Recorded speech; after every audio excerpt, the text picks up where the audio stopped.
participant to the conference. Recording did not stop. But your storage is full. Please log in and delete recordings or purchase more storage from your account. All participants are muted and they can unmute themselves.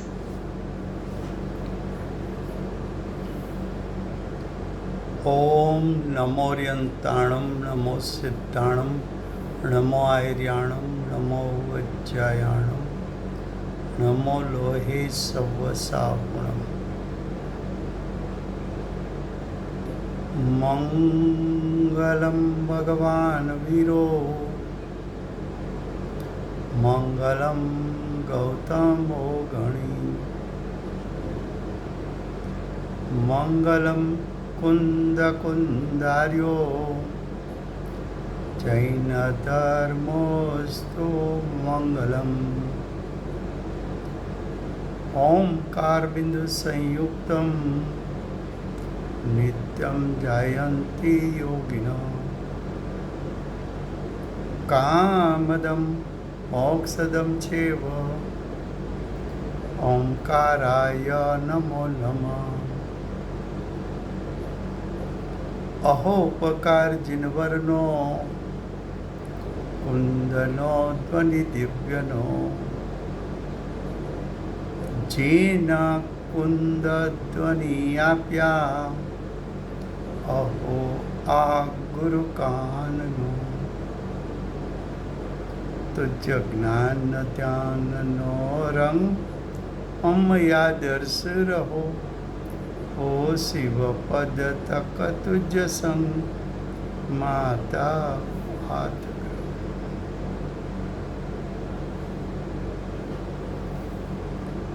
ये समयसार नाम का परम अध्यात्म शास्त्र है। भगवत कुनकुंदाचार्य देव ने मांगलिक करके समयसार यानी आत्मा का शुद्ध स्वरूप, आत्मा का शुद्ध स्वरूप आश्रव रूप परिणाम में छुपू है। पुण्य पाप परिणाम में भी शुद्धात्मा छुपा है, आश्रव परिणाम में भी शुद्धात्मा छुपा है, संवर निजरा परिणाम में भी आत्मा का त्रिकाल शुद्ध स्वरूप छुपा है, बंध में भी छुपा है और मोक्ष में भी छुपा है। तो कि जो ऐसा शुद्ध स्वरूप है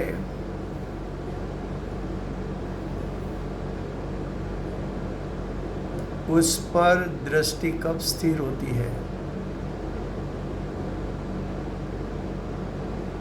तो कि जब आत्मा का त्रिकाल शुद्ध स्वरूप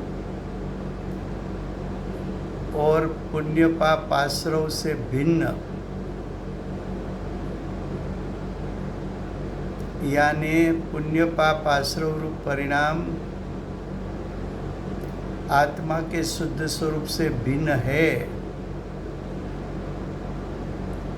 ऐसा श्रद्धान होता है तब सम्यक दर्शन होता है। ज्ञानी को, सम्यक दृष्टि को ज्ञायक स्वभाव पुण्य पाप से भिन्न, आश्रव से भिन्न, बंध से भिन्न ऐसी प्रतीति हुई है। ऐसे सम्यक दृष्टियों का स्वरूप का विषय चल रहा है। आश्रव अधिकार गाथा 173 से 176, उसका भावार्थ पेज नंबर 276, उसका प्रथम पैराग्राफ में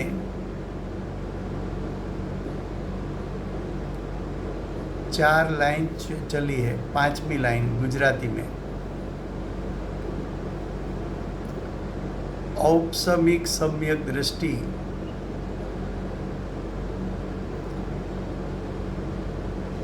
औपसमिक किसको कहते हैं? तो कि कर्म की ओर से देखा जाए, કર્મ તરફથી જોવામાં આવે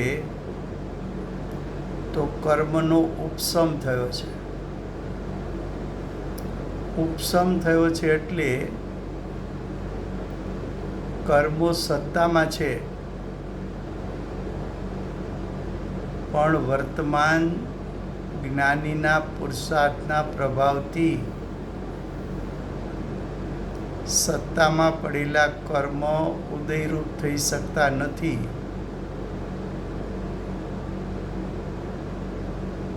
એવા કર્મને ઉપસમ કર્મ કહેવાય.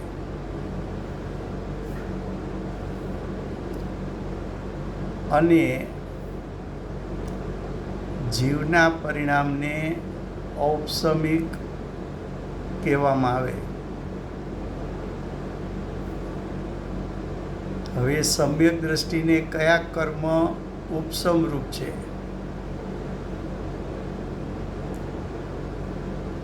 તો કે દર્શન મોહની 3 પ્રકૃતિ, અનંતાનુબંધી કસાયની 4 પ્રકૃતિ, 7 કર્મોનો ઉપસમ છે.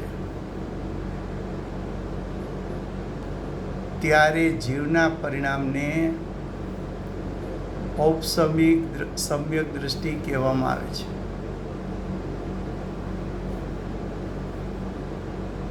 તો કે છે મિથ્યા ઔપસમિક સમ્યક દૃષ્ટિને સમ્યક દૃષ્ટિ એટલે જેની દૃષ્ટિ જ્ઞાયક સ્વભાવ ઉપર સ્થિર થયેલી છે, જેને જ્ઞાયક સ્વભાવને પ્રતીતિમાં લીધો છે,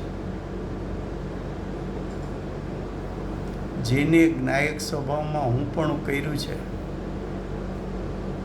જેને જ્ઞાયક સ્વભાવની રુચિ કરી છે, જેને જ્ઞાયક સ્વભાવનો નિર્ણય થયો છે કે મારો જ્ઞાયક સિદ્ધ સમાન છે, મારો જ્ઞાયક ભગવાન સમાન છે,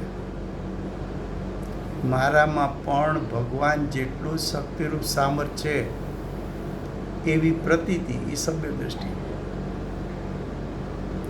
આવા સમ્યક દૃષ્ટિને મિથ્યાત્વ તેમજ અનંતાનુબંધી કસાયો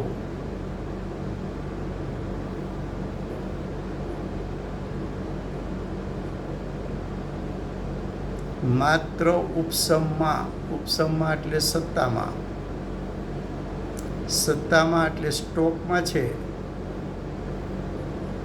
સત્તામાં જ હોવાથી સત્તામાં રહેલું દ્રવ્ય કર્મ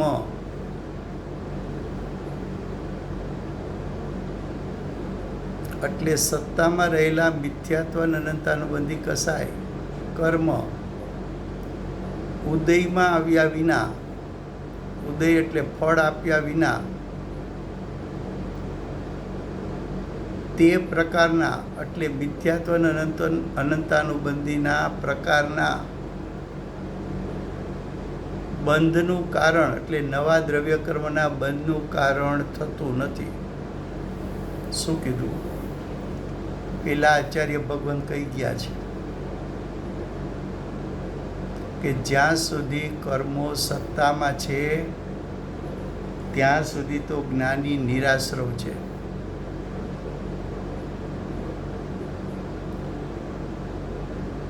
ત્યાં સુધી જ્ઞાનીને કર્મનો ઉદય નથી, સત્તામાં છે ત્યાં સુધી, અને નવા કર્મ પણ આવતા નથી. અહીંયા એ વાત કરે છે કે દ્રવ્ય કર્મનું શું થયું સત્તામાં પડેલા? તો કે સમ્યક દ્રષ્ટિનો પુરુષાર્થ સ્વભાવલક્ષી છે. સ્વભાવનું ગ્રહણ થતાં જે સમ્યક દ્રષ્ટિને પરિણામ ઉત્પન્ન થયા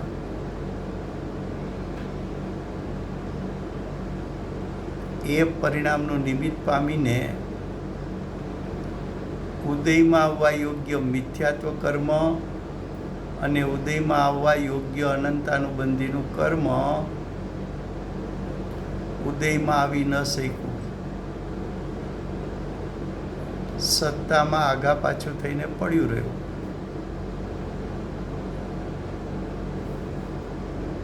તેવા કર્મો સત્તામાં છે, ઉદય થયો નથી, માટે એને ઉપસમ કીધો. તે સમયે સમ્યક દ્રષ્ટિના પરિણામને ઔપસમિક કહેવાય. ઉપસમના નિમિત્તે ઔપસમિક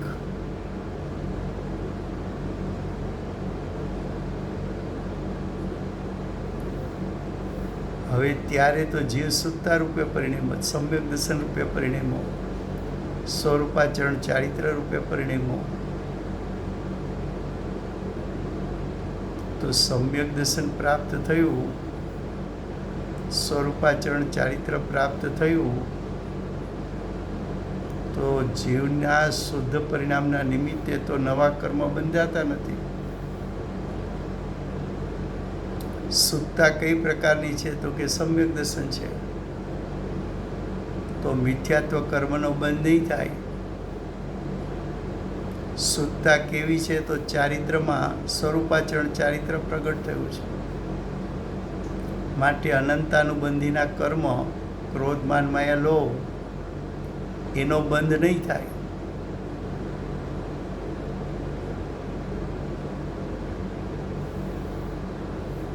શું લખ્યું છે? ઔપસમિક સમ્યક દ્રષ્ટિને મિથ્યાત્વ તેમજ અનંતાનુબંધી કસાયો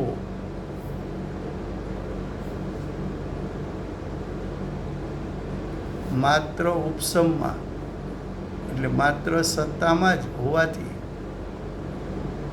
સત્તામાં રહેલું દ્રવ્ય કર્મ,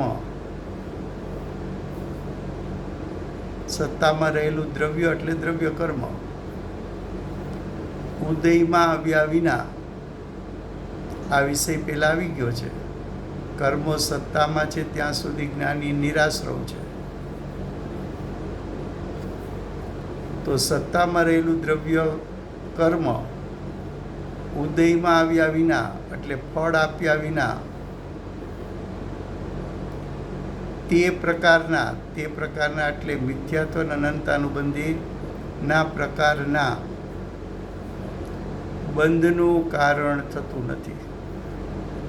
તો નવો મિથ્યાત્વનો કે અનંતાનુબંધી કર્મનો બંધ થતો નથી. આ થયું ઔપસમિક સમ્યક દર્શન. ત્યાર પહેલાં ક્ષાયિક સમ્યક દર્શનની વાત ચાલી ગઈ છે. હવે ત્રીજો પ્રકાર, ક્ષાયોપસમિક સમ્યક દૃષ્ટિ.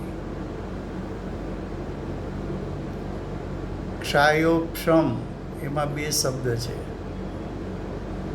એક ક્ષય છે, બીજો ઉપસમ છે. ક્ષય અને ઉપસમ.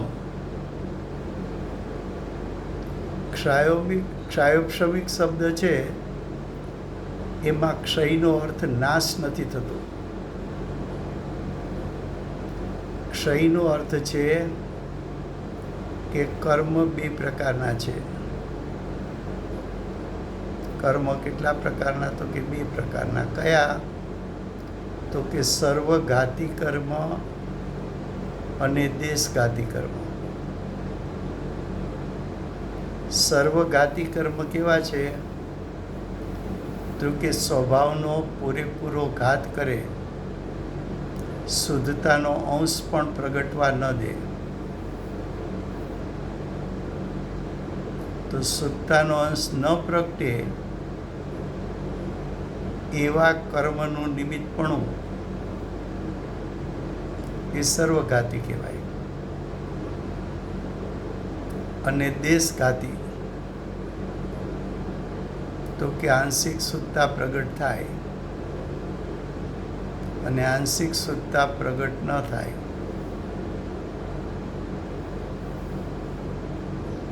એને દેશઘાતી કર્મ કહેવાય. સર્વઘાતી કર્મની તાકાત વધારે, દેશઘાતીની તાકાત ઓછી.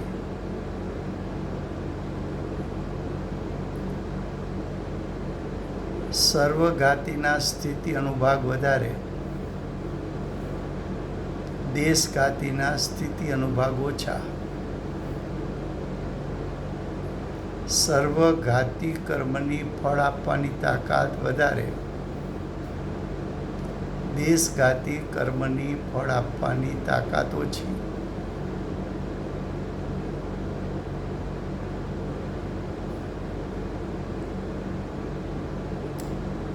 તો ક્ષયનો અર્થ શું કરવો અને ઉપશમનો અર્થ શું કરવો? ક્ષયોપશમિક શબ્દ છે ને, એનો સંધિ ખોલો તો ક્ષય પ્લસ ઉપશમ, બે શબ્દને જોડો ત્યારે ક્ષયોપશમિક કહેવાય. સંધિ છોડી નાખો, ક્ષયોપશમિક શબ્દની સંધિ ખોલી તેમાંથી બે શબ્દ નીકળ્યા, એક ક્ષય શબ્દ અને બીજો ઉપશમ. ક્ષયોપશમિકમાં ક્ષય શબ્દનો અર્થ છે કર્મના સ્થિતિ અનુભાગ ઘટવા, એક અર્થ એવો છે.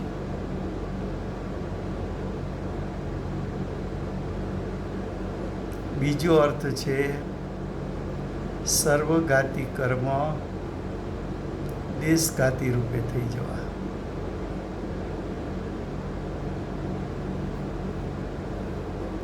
તો સત્તામાં પડેલા કર્મો હોય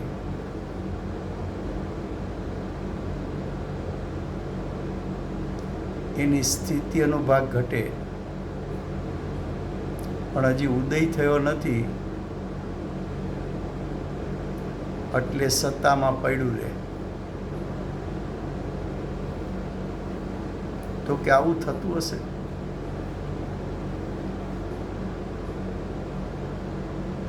તો કે એનો દ્રષ્ટાંત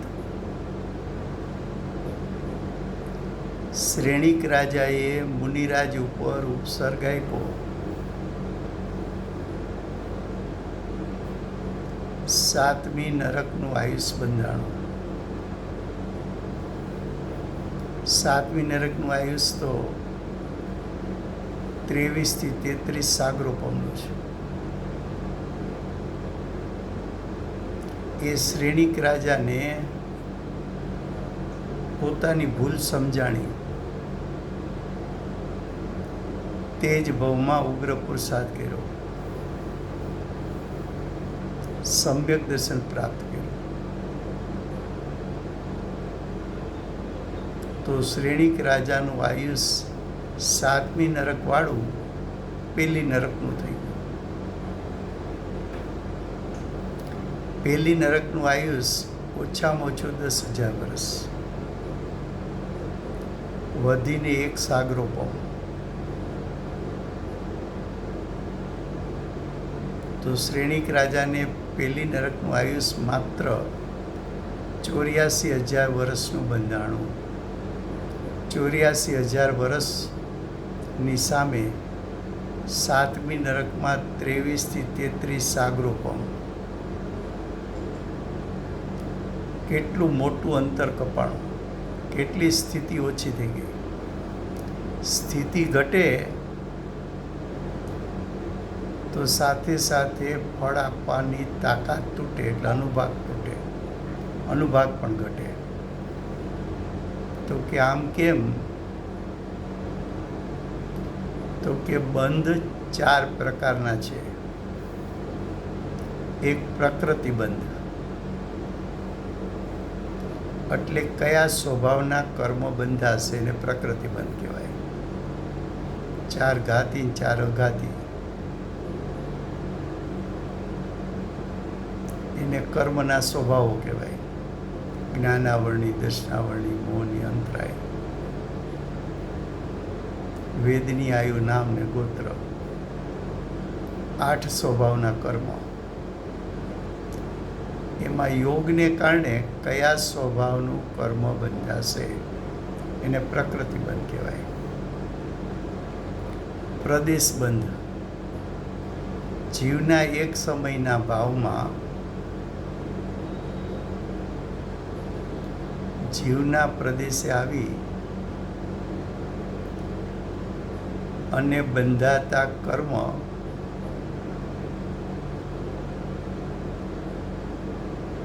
એના પરમાણુની સંખ્યા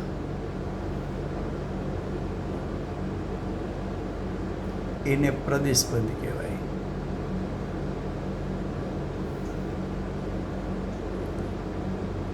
સ્થિતિબંધ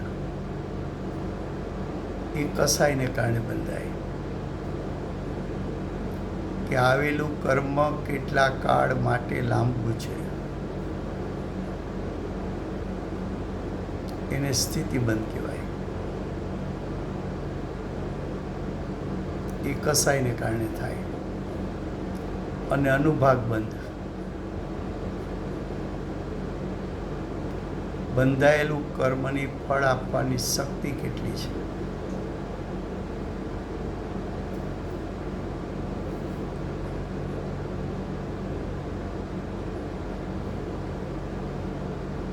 તો એને અનુભાગ બંધ કહેવાય.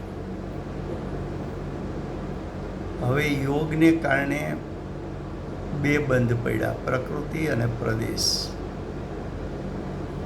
કસાયને કારણે 2 બંધ પડ્યા, સ્થિતિ અને અનુભાગ. તો કે સમ્યક દ્રષ્ટિને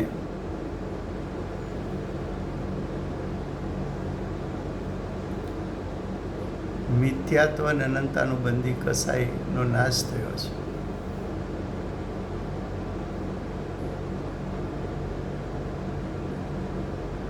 મિથ્યાત્વ અનંત સંસારનું કારણ છે.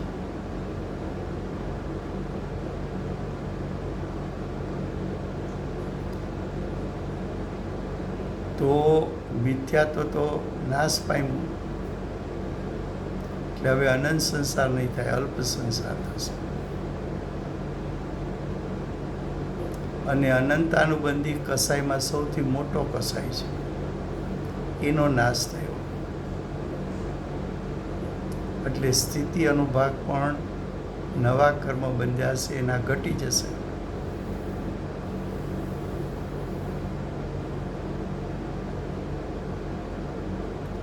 માટે એમ કીધું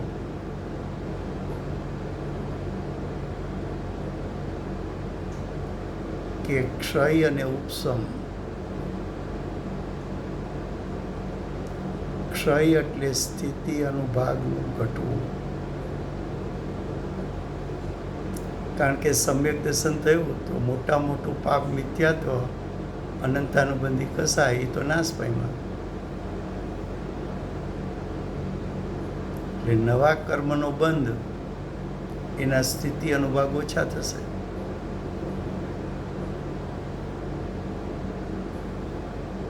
અને યોગનું કંપન મિથ્યાત્વ અને અનંતાનુબંધી કસાય સહિત નથી. માટે મિથ્યાત્વના પરમાણુ અને અનંતાનુબંધી કર્મના પરમાણુ આત્માના પ્રદેશે ચોંટવા માટે નહીં આવે.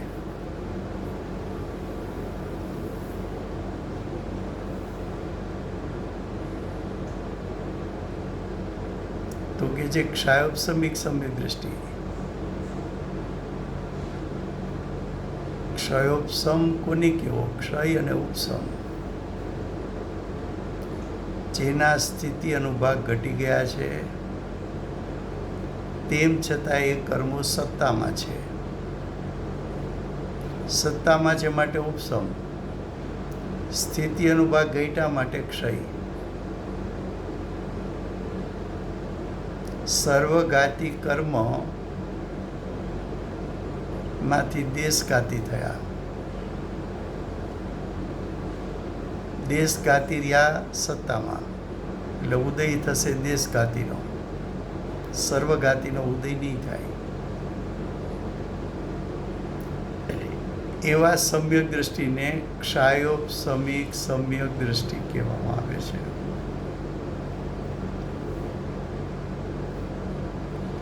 હવે કે છે ક્ષાયોપશમિક સમ્યક દ્રષ્ટિને પણ સમ્યક્ત્વ મોહની સિવાયની સમ્યક્ત્વ મોહનીય કર્મ કોનો પ્રકાર છે? તો કે દર્શન મોહનો પ્રકાર છે. સમ્યક્ત્વ મોહનીય કર્મ કેવું છે? તો કે સમ્યક દર્શનને મલિન કરે, પણ એનામાં એવી તાકાત નથી કે સમ્યક દર્શનનો ઘાત કરે. તો ક્ષાયોપશમિક સમ્યક દ્રષ્ટિને સમ્યક મોહનીયનો ઉદય થશે, પણ એ કર્મમાં એવી તાકાત નથી કે સમ્યક દર્શનનો ઘાત કરી શકે. માટે સમ્યક દર્શન તો રહેશે, મલિન તો મલિન, પણ સમ્યક દર્શન રહેશે. તો સમ્યક તો મોહનીય સિવાયની છ પ્રકૃતિઓ, છ પ્રકૃતિ એટલે દર્શન મોહની બે, મિથ્યાત્વ અને સમ્યક મિથ્યાત્વ, અને અનંતાનુબંધીની ચાર, અનંતાનુબંધીનો ક્રોધ, અનંતાનુબંધીનું માન, અનંતાનુબંધીની માયા, અનંતાનુબંધીનો લોભ, એવી છ પ્રકૃતિઓ.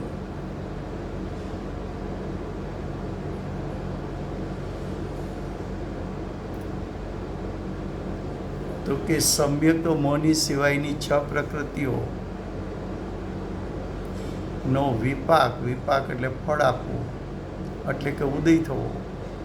તો કે ઉદયમાં આવતી નથી. આ છ પ્રકૃતિનો ઉદય નહીં થાય, એક પ્રકૃતિનો ઉદય થશે, સમ્યક તો મોહનીયનો. હવે છ પ્રકૃતિનો ઉદય નથી,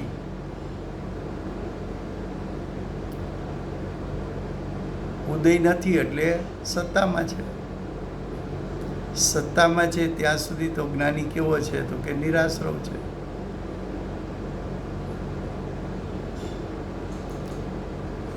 તો કે એને ઉદય થતો નથી. તેથી તે પ્રકારનો બંધ પણ નથી. ઉદય ન થયો માટે એ ઉદયમાં તો જીવ જોડાણો નહીં.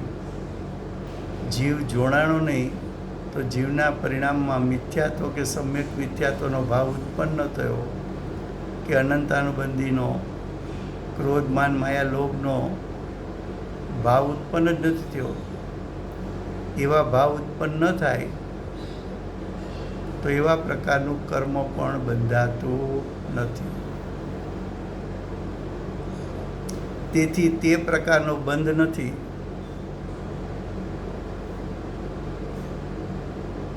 તો અહીંયા સુધી વાત ચાલી. સમ્યક દ્રષ્ટિ ત્રણ પ્રકારના છે: ક્ષાયિક સમ્યક દ્રષ્ટિ, ઔપસમિક સમ્યક દ્રષ્ટિ અને ક્ષાયોપસમિક સમ્યક દ્રષ્ટિ. હવે अब पैराग्राफ नंबर 2 देखो. अविरत सम्यक दृष्टि. अविरत शब्द क्या है? तो कि वास्तव में तो अविरत शब्द है वो दोष है.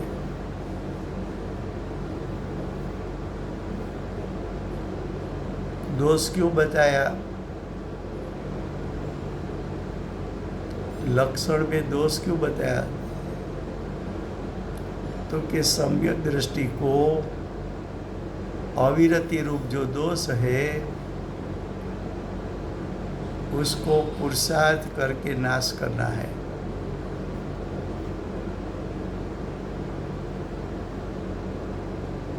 अविरत शब्द का अर्थ क्या है? व्रत रहित. तो सम्यक दर्शन प्राप्त हो गया, उसके बाद जीव को व्रत का धारण करना है. वो दिखाने के लिए अविरत सम्यक दृष्टि शब्द है। व्रत तो 5वें गुणस्थान में आता है, शुरुआत 5वें गुणस्थान से होती है। आंशिक व्रत 5वें गुणस्थान में और मुनिपणा में महाव्रत होता है। तो चौथा गुणस्थान का नाम है अविरत सम्यक्त्व। चौथे गुणस्थान वाले सम्यक दृष्टि को नियम पूर्वक का व्रत की प्रतिज्ञा ली नहीं है।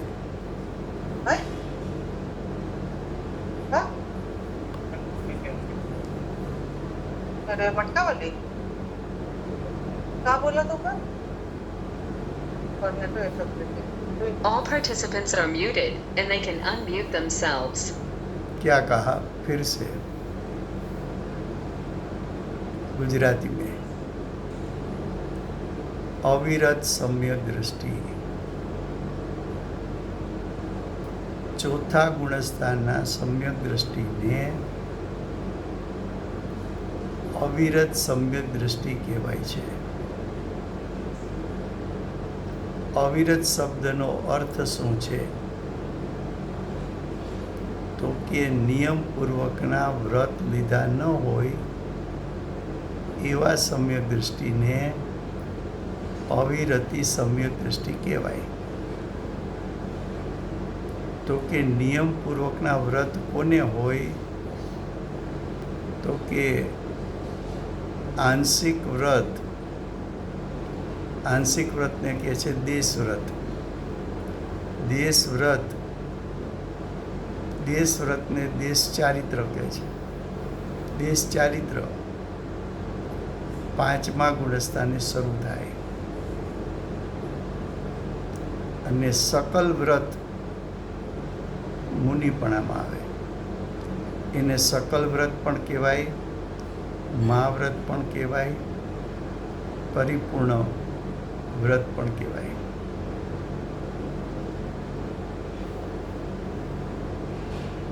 अविरत सम्यक दृष्टि एवं केम गुणस्थाનમાં नाम आप्યું? तो कि ए दर्शाववा माटे कि आ सम्यक दृष्टिने हजू व्रत लेवाना बाकी छे। उग्र पुरुषार्थ करीने व्रत धारण करो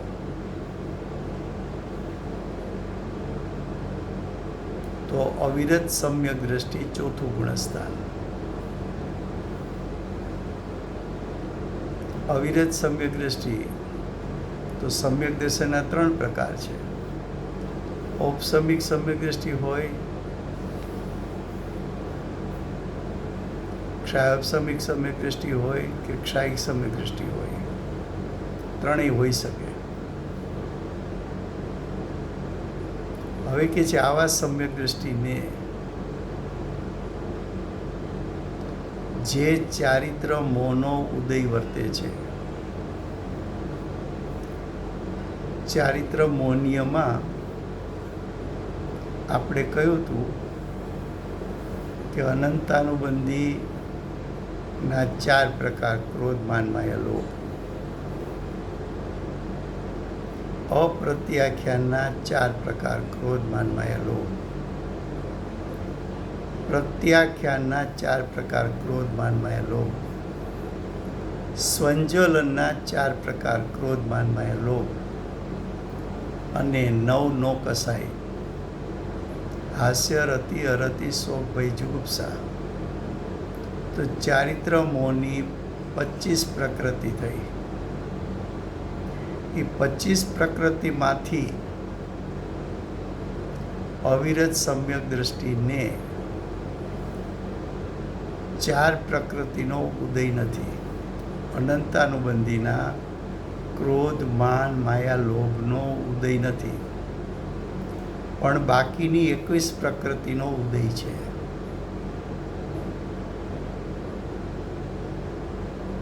એટલે શું કીધું? ચારિત્ર મોહનો ઉદય, જો દર્શન મોહનો ઉદય નથી કીધું, કારણ કે સમ્યક દ્રષ્ટિને દર્શન મોહ નથી.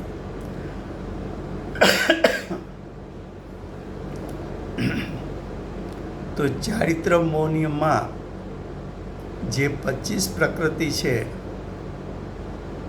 એમાં સૌથી તીવ્રમાં તીવ્ર પ્રકૃતિ 4 અનંતાનુબંધીની: ક્રોધ, માન, માયા, લોભ.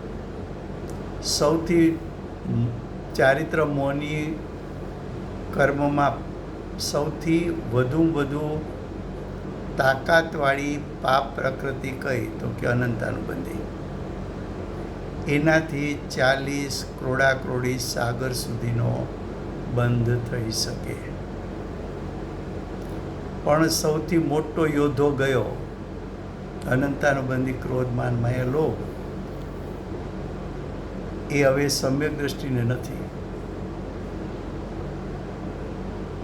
જો મિથ્યાત્વ સહિત અનંતાનુબંધી હોત તો અનંત સંસાર ઊભો થાય. પણ મિથ્યાત્વ ને અનંતાનુબંધી નાશ થાય તો અલ્પ સંસાર. તો કે અલ્પ સંસાર કોને કહેવો? તો કે મિથ્યા દ્રષ્ટિ હતો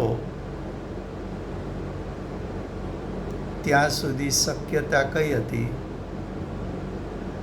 તો કે હજી અનંત કાળ સુધી સંસારમાં રખડી શકે. પૂર્વે મિથ્યાત્વ હતું તો અનાદિકાળથી સંસારમાં રખડતો હતો, એટલે અનંતો સંસાર. પણ સમ્યક દર્શન પ્રાપ્ત કર્યું તો તે જ ભવે પણ મોક્ષમાં જઈ શકે, અને વધુમાં વધુ 15 ભવ. અને અપવાદ હોય તો અર્ધપૂતગલ પરાવર્તન કાળ. પણ અર્ધપૂતગલ પરાવર્તન કાળ પણ મર્યાદાવાળો કાળ કયો છે. એ તો અપવાદ છે. કોક જીવ પડે ને પછી જાય એ વાત,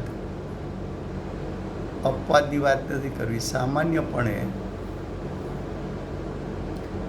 તદ ભવ્ય મોક્ષે જઈ શકે, વધુમાં વધુ 15 ભવ. સામાન્યપણે તો 2-4 ભવમાં જ સમ્યક દ્રષ્ટિ મોક્ષે ચાલ્યું જાય છે. જેમ કે આપણા ગુરુદેવ અહીંયા સમ્યક દર્શન હતું, ત્યાર પછીના 4 ભવ, ચોથે ભવે મોક્ષ.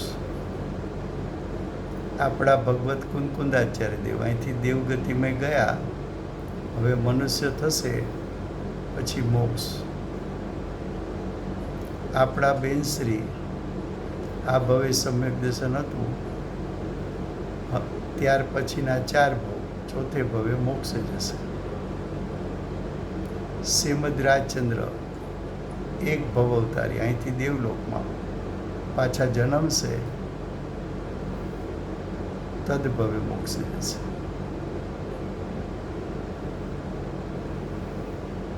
તો કે અવિરત સમ્યક દ્રષ્ટિ વગેરેને ચારિત્ર મોહનો ઉદય વર્તે છે. ચોથું ગુણસ્થાન હોય તો 21 પ્રકૃતિનો ઉદય, 5મામાં આવે તો 17 પ્રકૃતિ થઈ જાય, એમ ઘટતી જાય.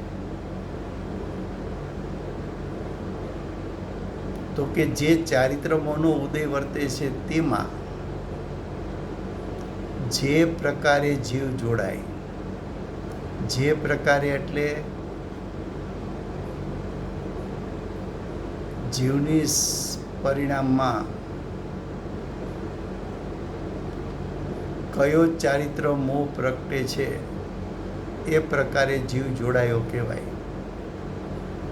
એકવાર કહ્યું તું, ફરીવાર કહું છું કે કર્મનો ઉદય જેટલો આવે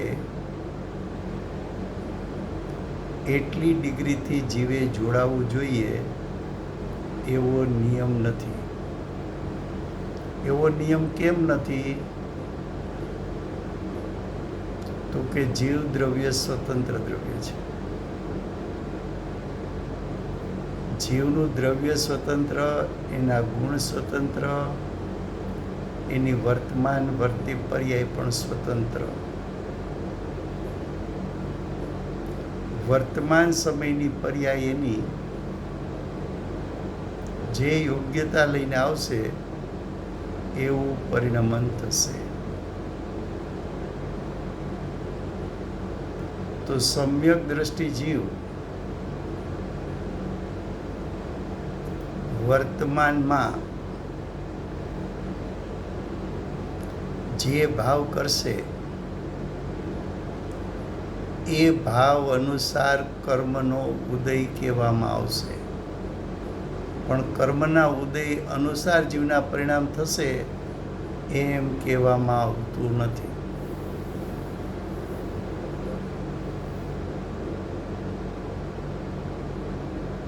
માટે અહીંયા કહ્યું જે પ્રકારે જીવ જોડાય, કર્મનો ઉદય એટલે કે નિમિત્ત જીવના પરિણામ કરાવી શકતું નથી. નિમિત્ત કોને કહેવાય? કે ઉપાદાનનું કાર્ય કરે નહીં. ઉપાદાનનું કાર્ય કરે નહીં.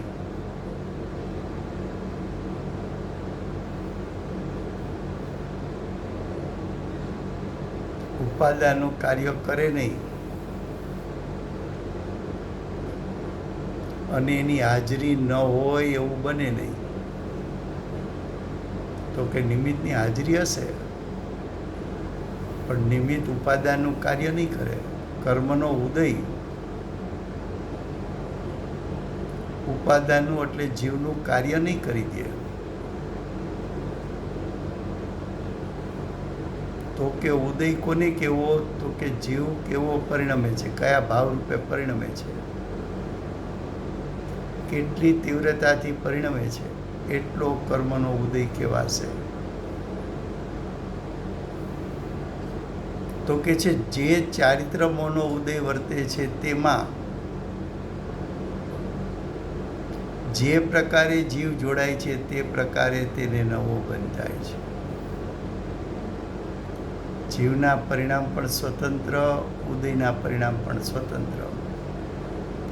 જીવના પરિણામ પણ ક્રમબદ્ધ એટલે જે થવાના હતા તે જ પરિણામ થયા, ને કર્મના ઉદયના પરિણામ પણ ક્રમબદ્ધ. કર્મના પરિણામ જે પોતાની યોગ્યતા લઈને આવ્યા એ રૂપે પરિણમ્યા, અને જીવના પરિણામ જે યોગ્યતા લઈને આવે છે એવા જીવના પરિણામ થાય છે. કર્મનો ઉદય જીવના પરિણામ કરાવી શકતું નથી અને જીવનો વિકાર કાર્મણ વર્ગણાને પરિણમાવી શકતું નથી. કાર્મણ વર્ગણા પોતાની પરિણમન શક્તિથી નવા દ્રવ્ય કર્મ રૂપે થાય છે.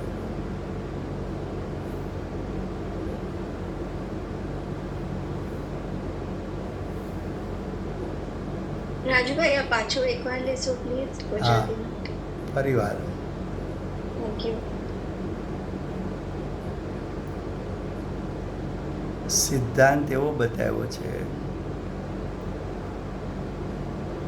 કે કર્મનો ઉદય જેટલી ડિગ્રીનો હોય એટલી ડિગ્રી પ્રમાણે જીવે પરિણમવું પડે. તો જવાબ આવ્યો ના. તો કે કેમ? તો કે કર્મનો ઉદય પૂતગલ દ્રવ્ય છે, એ પૂતગલના પરિણામ છે. તો પૂતગલ દ્રવ્ય જીવના પરિણામને કરાવી શકતું નથી. કેમ? તો કે એક દ્રવ્ય બીજા દ્રવ્યના પરિણામ કરાવી શકે એવો દ્રવ્યમાં કોઈ પ્રકારનો ગુણ નથી. તો પૂતગલ દ્રવ્યમાં કર્મના ઉદયમાં એવો ગુણ નથી કે જીવના પરિણામ કરાવી શકે. એક વાત. બીજી વાત કે 6 દ્રવ્યોમાં પરિણમન શક્તિ છે, માટે પૂતગલ દ્રવ્યોમાં પણ પરિણમન શક્તિ છે, એમ જીવ દ્રવ્યોમાં પણ પરિણમન શક્તિ છે. તો પૂતગલ દ્રવ્ય પોતાની પરિણમન શક્તિથી પરિણમશે. કયા પ્રકારે પરિણમશે? તો કે એની વર્તમાન પર્યાયની જેવી યોગ્યતા હશે એ પ્રમાણે પરિણમશે. તો કે જીવમાં કેવી રીતે છે? તો કે જીવ પાસે પણ પરિણમન શક્તિ છે. એ કયા ભાવ રૂપે પરિણમશે? તો કે જીવ પણ સ્વતંત્ર દ્રવ્ય છે, એની વર્તમાન પર્યાયની યોગ્યતા અનુસાર પરિણમશે. તો કર્મનો ઉદય નિમિત્ત અને જીવ ઉપાદાન. તો નિમિત્ત એટલે કર્મનો ઉદય, ઉપાદાન એટલે જીવનું કાર્ય કરી શકતું નથી. એક દ્રવ્ય બીજા દ્રવ્યના પરિણામ ઉત્પન્ન કરાવી શકતું નથી.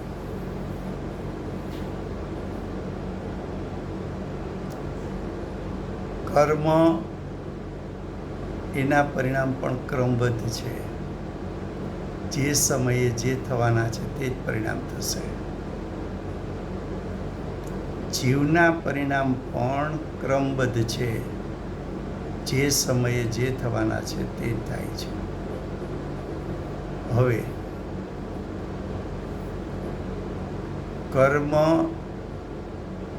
100 ડિગ્રીથી ઉદયરૂપ થાય,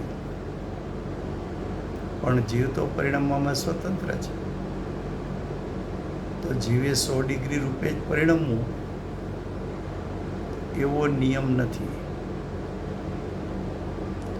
તો કે કર્મના ઉદયની ડિગ્રી કઈ રીતે નક્કી થાય? તો કે જીવ જેટલી ડિગ્રીથી જોડાય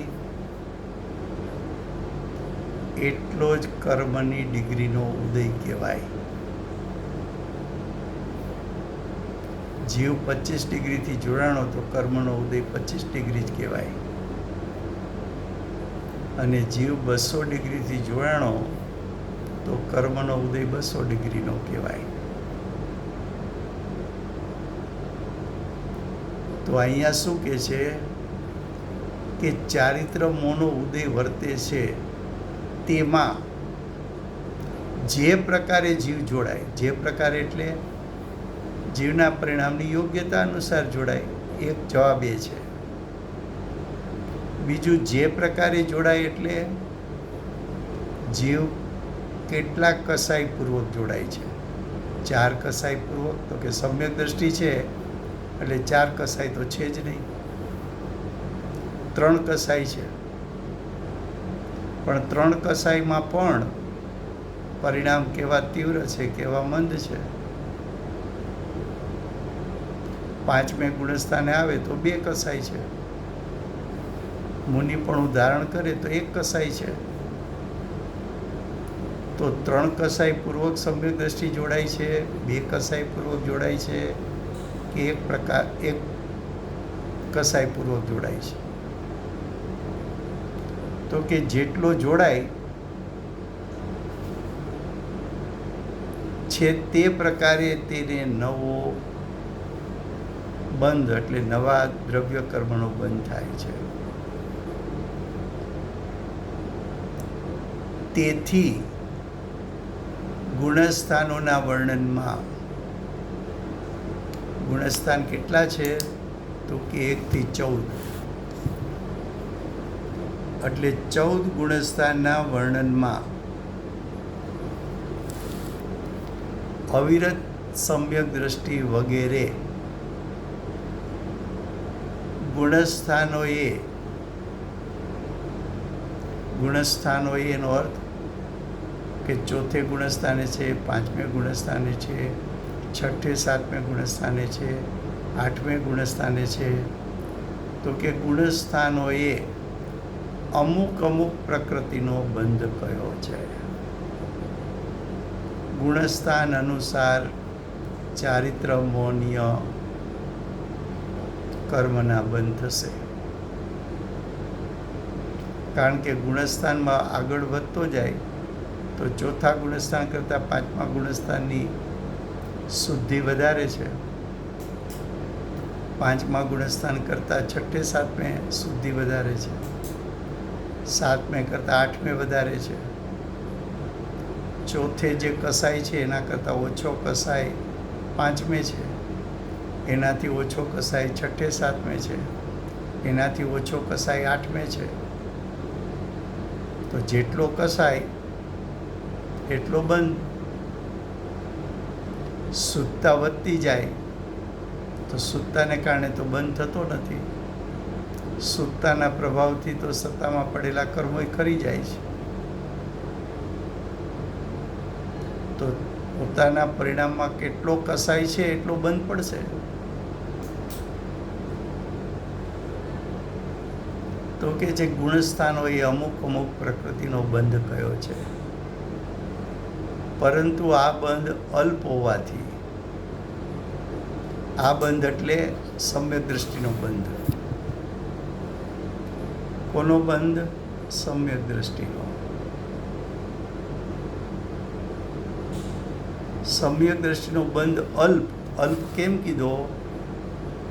તો કે એકવાર સમ્યક દર્શન થયું, હવે અનંત સંસાર થાય એવા કર્મ બંધાતા નથી. અનંત ભવ થાય એવા કર્મ બંધાતા નથી. તો કે હવે કેટલા ભવ થાય? તો કે અનંતની સામે વધુમાં વધુ 15 ભવ.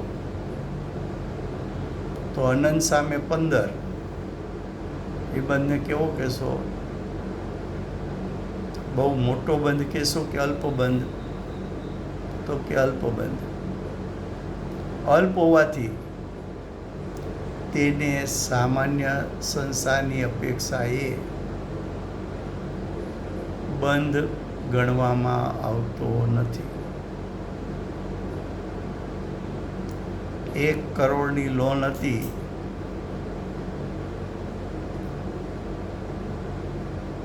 99,95,000 ભરી દીધા, 5,000 ભરવાના બંધ, 5,000 ભરવાના બાકી છે. તો એ જીવ 12માં શું કે મારા ઉપરથી બધું કરજ ઉતરી ગયું, 5,000 ભરવાના બાકી છે ને, પણ 1 કરોડની સામે 5,000ની કોઈ કિંમત નથી. અનંત ભવની અપેક્ષા એ 15 ભવની કોઈ કિંમત નથી. માટે શું કીધું? આ બંધ એટલે સમ્યક દ્રષ્ટિનો બંધ અલ્પ હોવાથી, થોડા ભવ માટે હોવાથી, તેને સામાન્ય સંસારની અપેક્ષાએ, એટલે અનંત સંસારની અપેક્ષાએ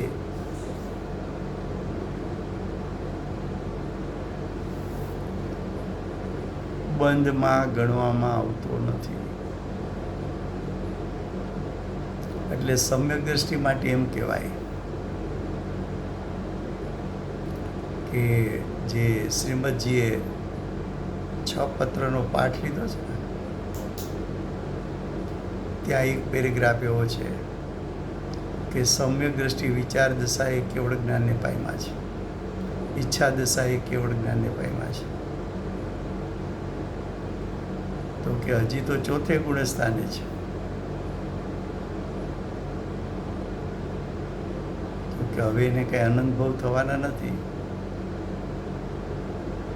એટલે અમે તો એમ જ જોઈએ છીએ કે મુક્ત થઈ ગયા. અમે તો ગુરુદેવને સૂર્યકીર્તિ તીર્થંકર તરીકે જ જોઈએ છીએ. બેન શ્રી ગુરુદેવને કઈ રીતે જોતા?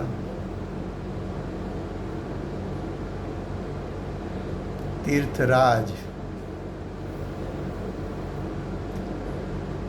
તીર્થંકરને શોભે એવા વિશેષણો બેન શ્રી ગુરુદેવ માટે વાપરતા.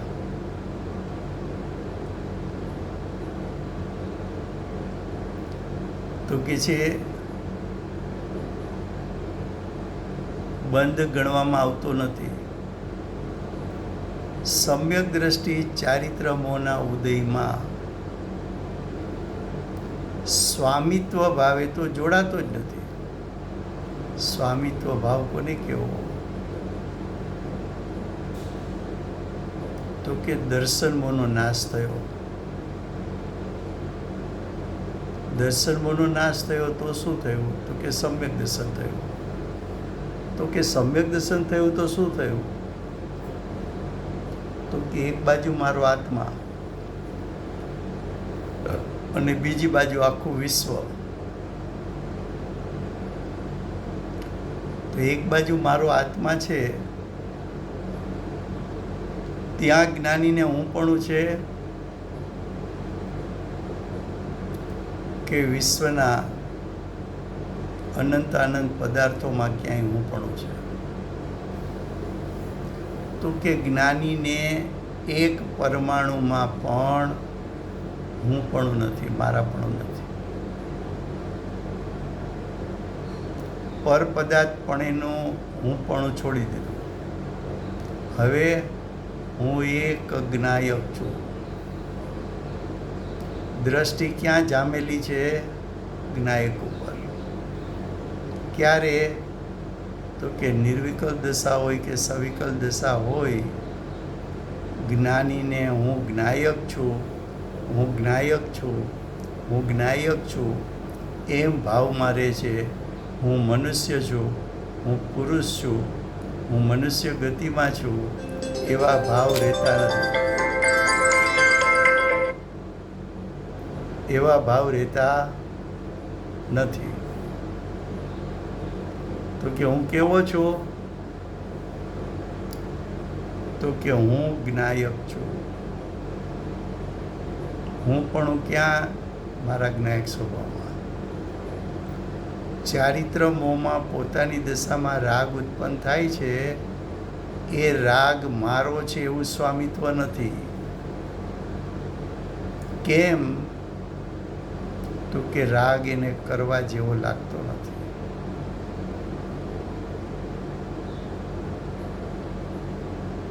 રાગ કર્મના ઉદયને લક્ષ્ય થયો છે.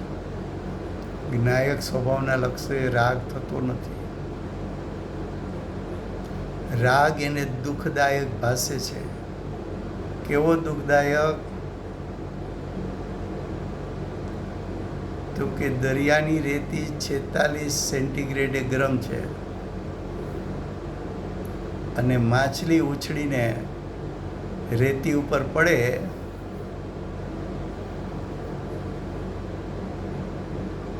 તો રેતી એને અગ્નિની ભઠ્ઠી જેવી દુઃખદાયક લાગે છે. એમ જ્ઞાયક સ્વભાવમાંથી બહાર નીકળે અને રાગ ઉત્પન્ન થાય તો એ રાગ એને ભઠ્ઠી જેવો આકુળતામય લાગે છે. એવા રાગ ઉપર એને સ્વામિત્વ નથી, હું પણ નથી. એ રાગ એને મીઠો નથી લાગતો, ઝેર જેવો લાગે છે. તો કે સ્વામિત્વ ભાવે તો જોડાતા જ નથી. માટે સમ્યક દ્રષ્ટિને રાગ દ્વેષ મોહનો અભાવ કહેવામાં આવ્યો છે. કોઈ એમ કહે કે ચારિત્ર મોહ તો છે, હજી તો અધૂરી દશા છે. તો કે હા, અધૂરી દશા છે. થોડો રાગ છે, અલ્પ રાગ છે. રાગ એને ક્યાં કરવા જેવો લાગ્યો? એ તો દરેક સમયે રાગ જેટલો છૂટે એટલો છોડતા જાય છે. પ્રત્યેક સમયે મોક્ષની નજીક જાય છે. પ્રત્યેક સમયે મોક્ષની નજીક જાય છે એનો અર્થ જ એમ કે રાગ એને કરવા જેવો લાગતો નથી. કરવા જેવો લાગે તો છોડે કેમ? તો કે સ્વામિત્વ ભાવે તો જોડાતા જ નથી, માત્ર અસ્થિરતા રૂપે જોડાય છે. અને અસ્થિરતારૂપ જોડાણ તે નિશ્ચય દ્રષ્ટિમાં જોડાણ જ નથી. એ બધો અર્થ આપણે કાલે કરશું, સમય થયો છે.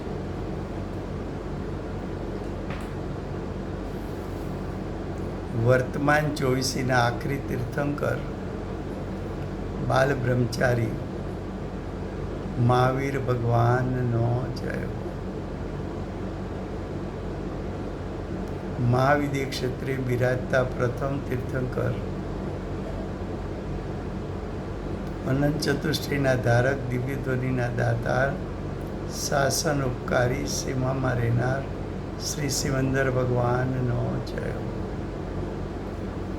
કડીકાળ સર્વજ્ઞ કેવળ જ્ઞાનની તળેટીમાં બેઠેલા મા સમર્થ આચાર્ય ભગવત શ્રી કુંદકુંદાચાર્ય દેવનો જય હો. વર્તમાન કાળે સમ્યક દર્શનનો ઉપદેશ આપનાર તીર્થના નાયક, તીર્થના સ્થાપક, તીર્થના પ્રવર્તક, પરમ કૃપાળુ શ્રી સદગુરુ દેવનો જય હો. પૂજ્ય ગુરુદેવના શિષ્યમાં શિરોમણી, પૂજ્ય ગુરુદેવના નવભવનો મહિમા બતાવનાર સ્વાનુભવયુક્ત, જાતિસ્મરણ જ્ઞાનયુક્ત પ્રસમ મૂર્તિ ભગવતી માતનો જય હો. સમ્યક દર્શનની પ્રાપ્તિમાં નિમિત્તરૂપ જીનવાણી માતનો જય હો. પૂજ્ય ગુરુદેવ માતાજીની સાધના ભૂમિ સુવર્ણપુરી ધામનો જય હો. સુવર્ણપુરી ધામમાં બિરાજતા સર્વે દેવશાસ્ત્ર ગુરુ ભગવંતનો જય હો.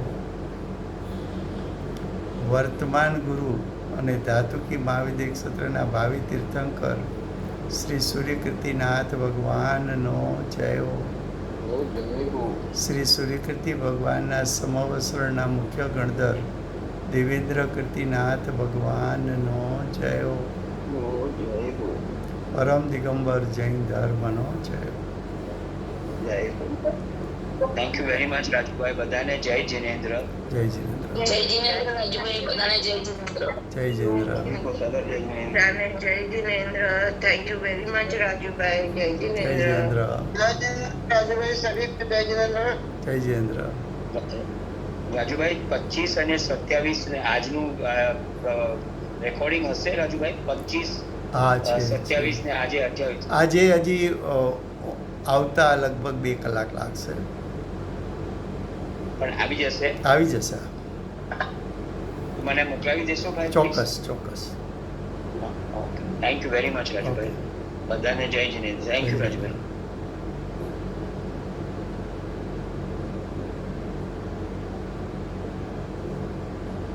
Goodbye.